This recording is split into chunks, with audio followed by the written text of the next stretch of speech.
안녕하세요. 만나서 반갑습니다. 역사가 김영주입니다.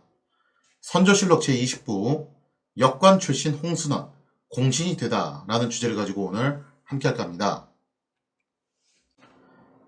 1584년 5월 조선의 국왕 선조는 때마침 명에서 만력회전을 편찬한다는 소식을 듣고 이번에야말로 이 지긋지긋한 종계 변모를 끝낼 수 있는 절호의 찬스는 곧 기회는 곧 찬스라고 생각을 하면서 이제 사신을 다시 파견을 하게 되었죠. 자, 그래서 이때 파견됐던 사람들이 누구냐면요. 여기서 이제 많이 들어본 이름들이 나오기 시작을 해요. 주청사로 황정우, 서장관, 한응이, 질정관, 송상현이 명예사신으로 파견이 됩니다. 한응이 누구냐? 아마 기억하시는 분들이 계시겠지만 병법사에서도 제가 소개를 한번 했었습니다. 임진강 전투 때 조선군이 가토 기요마사의 유인작전에 걸려가지고 대참패를 하잖아요. 그때 당시 무리하게 공세를 밀어붙였던 인물이 바로 이 한응인이었어요. 자, 그리고 뭐 송상현은 다들 아시는 그분입니다. 그래서 임진왜란 때 이제 등장하시는 분들이 이제 슬슬 여기서 이제 본격적으로 역사 무대의 모습을 나타내는다라고 볼 수 있겠는데요. 선조는 주청사들에게 이번에야말로 종계 변모의 끝을 보기 위해서 확실하게 우리가 쐐기골을 넣어야 된다. 자, 이번에는 가가지고 단순히 명예 예부가 한 답변만 듣고 오지 말고 너네 확실하게 확인할 수 있는 객관적인 증거물을 가지고 와라 라고 그렇게 요구를 하게 됩니다. 아울러 선조는 이번 주청사를 보잘 역관들한테도 아주 신신당부를 해요. 이번에 만약에 실패해서 돌아오면 너네 역관들이 일을 똑바로 못한 그 죄를 묻겠다라는 거죠. 그래서 야사 기록에 따르면은 거의 뭐 이제 머리하고 몸통을 분리시켜주겠다 라는 식으로 그렇게 공갈과 협박을 늘어놨다라는 말이 있을 정도로 그 정도로 이제 선조가 이번에 아주 엄격하게 군기를 바싹 잡고 사신들을 보내게 됩니다. 자, 이로 인해서 이번 종계 변모 주청사들 기존에 갔던 사람들하고 달리 부담감이 이제 100배로 늘어나게 돼요. 무거운 책임감을 느끼며 북경을 향해서 출발을 하게 되었죠. 만약에 실패해서 돌아온다면은 뭐 진짜로 뭐 이제 사형까지는 시키진 않겠지만 아마 이제 본인들 출세 커리어에 굉장히 심각한 타격을 받게 될 것은 확실한 상황이죠. 자, 그 정도로 이제 책임감이 막중해진 상태에서 출발을 하게 되는데 그런데 이때 주청사를 보좌하는 사람들 중에서 역관이죠. 그 역관들 중에서 다소 흥미로운 사람이 있습니다. 그 사람이 누구냐면은 오늘의 주인공인 홍순원이란 인물입니다. 자, 기왕 이제 홍순원에 대한 이야기가 나왔으니까 한번 좀 야사 이야기를 전해드릴까 해요. 김진남이 저술한 통문관지, 역관들의 그런 이제 기록들이죠. 야사 기록인데 이것을 보면요. 여기 이런 내용이 나와요. 홍순원과 관련된 굉장히 재미난 일화가 하나 전해지는데 옛날에, 그러니까 지금 1584년에 가는 거 말고 그 전에 홍순원이 명예 사신으로 갔을 때입니다. 그때 이제 홍순원이 뭐 이제 여가 시간이죠. 여유 시간에 자유 시간에 이제 뭐랄까 하다가 창관, 그러니까 쉽게 말해서 이제 기생집에 가가지고 거기서 좀 놀았대요. 그러다가 한 여인에게 꽂히게 되는데 그런데 그 여인하고 이제 대화를 나눈다 보니까 그 여인의 이제 사연을 좀 듣게 됐습니다. 어쩌다 이제 여기까지 흘러들어오게 되었나. 사실 뭐 사연 없는 기생이 어떻겠습니까? 다들 이런 데서 일하는 사람들 중에서는 대부분이 이런저런 사연쯤은 갖고 있는 법이죠. 근데 이 여인의 경우에는 상당히 좀 이제 특이한 사연을 갖고 있는 사람이었는데요. 알고 보니 좀 있는 집안 자녀였어요. 호부신랑의 딸이었다라는 거죠. 그런데 이 호부신랑이 갑작스럽게 병에 걸려서 돌아가셨는데 참고로 고향이 남경입니다. 난징 쪽인데 근데 이제 부친의 장례를 여기서 일단 치르기는 했지만 부친의 이제 시신을 남경으로 옮겨서 여기서 이제 제대로 장례도 치르고 무덤도 만들고 그래야 되는데 이 창조지간에 부친이 이렇게 돌아가시는 바람에 현재 돈이 없는 상태고 그래서 그 장례 비용을 마련하기 위해서 부득이하게 자기가 여기에 와가지고 몸을 팔게 되었다라는 애절한 사연을 이렇게 늘어놓게 되었다는 거죠. 자, 이 여인의 애절한 사연을 들은 홍순은 대단한 효심이라고 생각을 하면서 자기가 그 비용을 대주겠다라고 이제 선언을 해요. 그 비용에 대해서는 야사 기록에 따라서 좀 차이는 있는데 통문관지에서는 그 비용이 300금에 달하는 상당한 거금이었습니다. 자, 그러자 그 여인이 감사를 표하면서 나중에 자기가 은혜를 갚겠다라고 이제 하는 거예요. 그러면서 이제 당신 이름이라도 알아야지 내가 대인의 이름이라도 알아야지 제가 나중에 은혜를 갚지 않겠습니까? 함자를 좀 알려주십시오. 자, 그러자 홍순원이 사양을 했다라는 거죠. 나는 그냥 도움 줬으면 된 거지 뭐 굳이 은혜 받으려고 했던 건 아니다. 그래서 뭐 이름까지 알려줄 필요가 있냐? 근데 자꾸 이제 신세 갖겠다고 좀 이름 좀 알려달라고 하니까 결국 마지못해서 홍순원이 성이 홍씨라는 것만 알려주고 왔대요. 자, 그 다음에 이 여인은 예부시랑 석성의 후실이 됐는데 이 석성이 여러분들이 알고 계시는 그 석성이 맞습니다. 나중에 병부상서가 돼가지고 임진왜란 때 조선에 파병할 것을 적극 주장했던 바로 그 인물이죠. 자, 이렇게 해서 이제 출세를 하고 난 다음에 은혜를 갖기 위해서 다시 이 홍순원을 만날 날을 학수고대하고 있었어요. 그래서 조선에서 사신이 올 때마다 홍시성을 가진 역관이 있는지를 그렇게 찾아봤다라고 하죠. 자, 여기까지 보면 상당한 이제 미담이라고 볼 수가 있는데 사실 홍순원이 했던 행동에는 굉장히 중대한 문제점이 있었습니다. 그 문제점이 무엇이었냐? 이때 홍순원이 지불한 금액이 통문 관지에서는 300금이라고 하고 연행록에도 이 이야기가 나오는데 거기는 2000금이라고 하거든요. 그러니까 이게 진짜 적지 않은 돈인데 그런 돈이 홍순원한테 과연 있었냐? 사실 이 돈이 뭐였냐면은 사신단이 운영하고 있던 공금이었습니다. 결국 그 공금을 유용해가지고 여기다 이제 썼던 건데 물론 뭐 이제 홍순원 입장에서는 사정이 딱하니까 돕고 싶은 마음에 선의로 그랬던 거였겠죠. 근데 어쨌든 공금을 유용했다는 죄는 결코 가벼운 죄가 아니죠. 그래서 귀국을 한 다음에 처벌을 받게 됩니다. 땅에 갇히게 되는데요.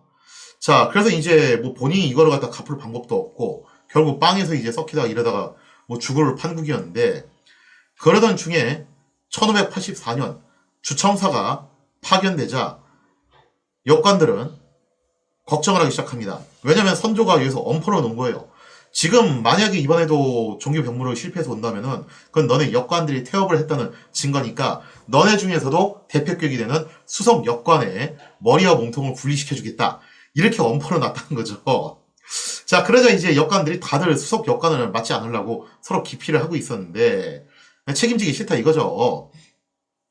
그러다가 이제 나름대로 이제 자구책을 마련하는 가운데 한 가지 굿 아이디어를 떠올리게 됩니다. 그 자구책이란 무엇이었냐?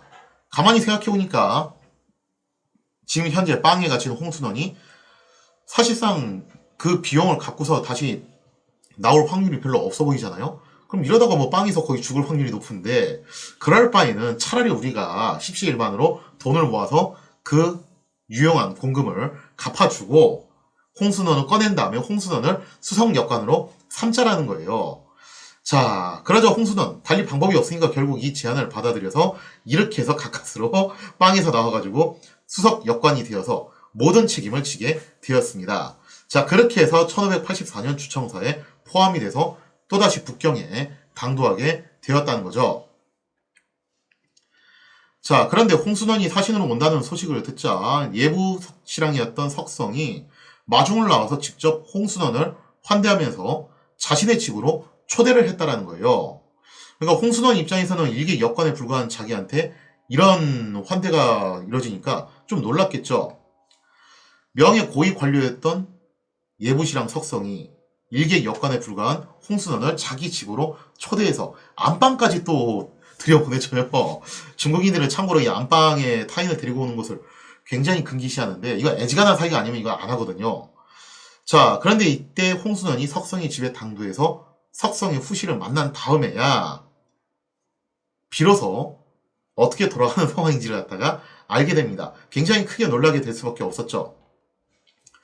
석성은 자신의 후실로부터 홍순원이 했던 예전에 그 의로운 행동에 대해서 정말 내가 마르고 닳도록 들었다. 그래서 나도 여기에 감명을 받아서 언젠가 꼭 신세를 갖고 싶었는데 아무래도 오늘이 그날인 것 같습니다 하면서 이렇게 홍순원을 모시고 온 거였어요.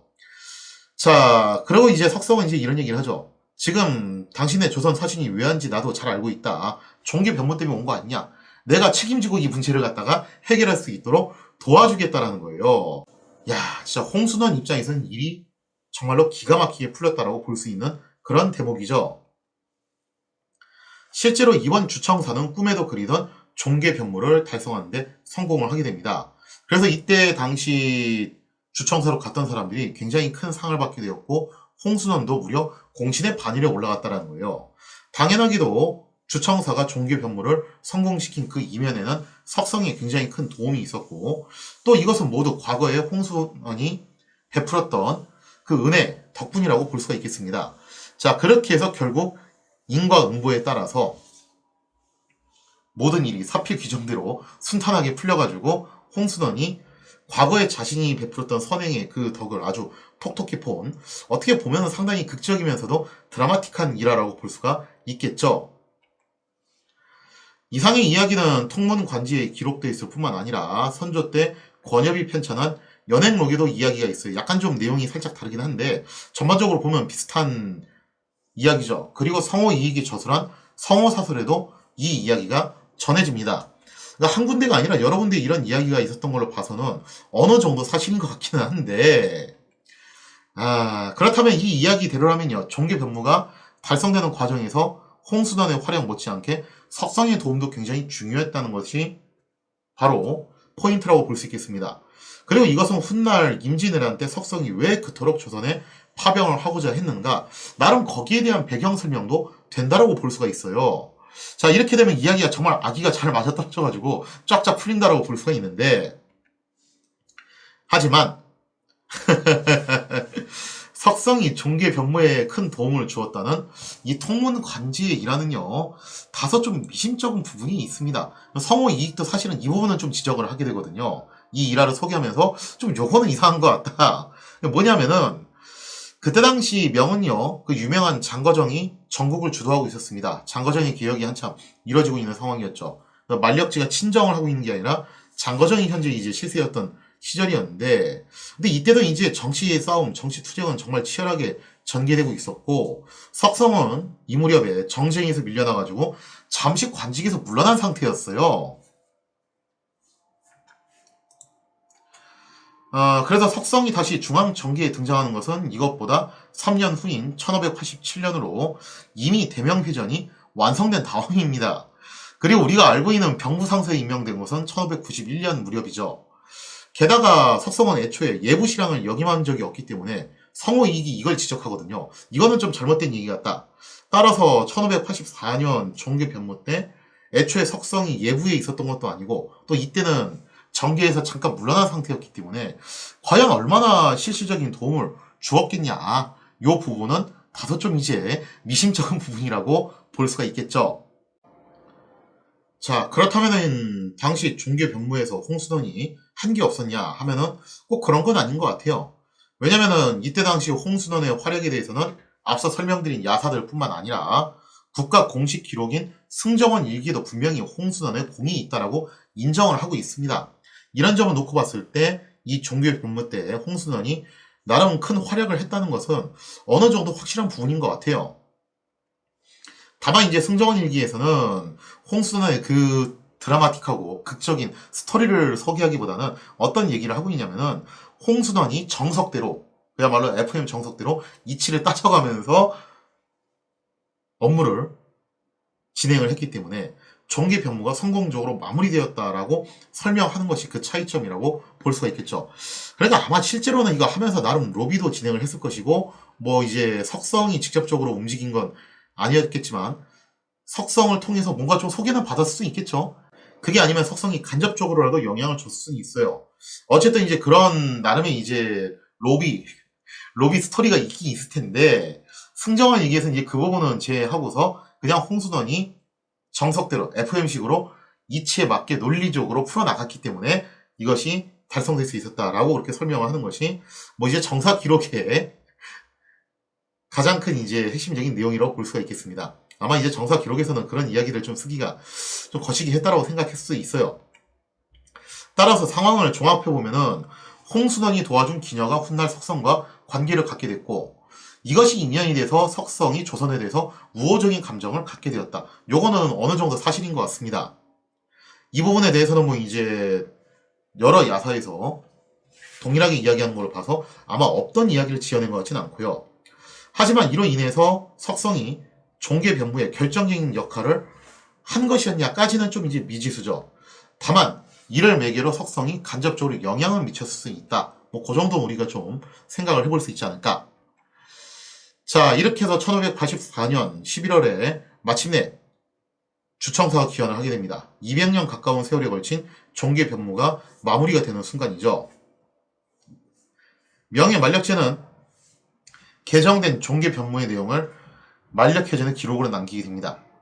그리고 그 전문을 칙서에 담아서 조선 조정에 전달을 했다라는 거죠. 자, 이에 선조는 크게 감동해서 직접 모화관으로 나가서 주청사들은 마중을 하게 되었고 이를 종묘에 고하게 되는데요. 관련된 내용을 한번 사료를 통해서 살펴보도록 하겠습니다.